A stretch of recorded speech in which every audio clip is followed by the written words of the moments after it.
Audio Jungle.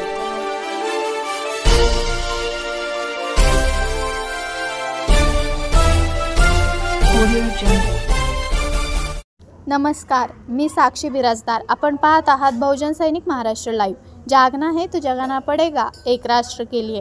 Georai तालुक्यातील तलवाडा येथील छत्रपती शिवाजी महाराज चौक या ठिकाणी प्रतिवर्षीप्रमाणे यावर्षी दिनांक 6 रोजी आषाढी वारीनिमित्त तलवाडा ते विठ्ठलनगर दरवर्षीप्रमाणे याही वर्षी पायी दिंडी काढण्यात येत असून गेवराई तालुक्यातील धाकटी पंढरी असलेले विठ्ठलनगर येथे साक्षात विठ्ठल रुक्मिणी मातेची मूर्तीचे दर्शन घेण्यासाठी तलवाडाकरांच्या वतीने प्रतिवर्षी दिंडीचे आयोजन करण्यात येते. याचेच औचित्य साधून आज होणाऱ्या दिंडी प्रदर्शनामध्ये तलवाडा येथील छत्रपती शिवाजी महाराज चौक या ठिकाणी शिवाजी व संभाजी बुद्धावण यांच्या वतीने भाविकांना फराळाचे वाटप करण्यात आले. यावेळी शेकडो भाविकांना फराळाचे वाटप करण्यात आले. तसेच हरिनामाच्या गजरात हा दिंडी सोहळा संपन्न होताना दिसून आला. या सोहळ्याला अनेक वारकऱ्यांनी आपली उपस्थिती दर्शवली. यामध्ये सर्वात जास्त महिला वारकऱ्यांचा जास्त सहभाग नोंदवला, अशी माहिती बीड जिल्हा प्रतिनिधी डॉ. सुरेश गांधले यांनी दिली. धन्यवाद.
बहुजन सैनिक महाराष्ट्र लाईव्हला लाईक करा, शेअर करा, सबस्क्राईब करा आणि बेल आयकॉनवर क्लिक करा.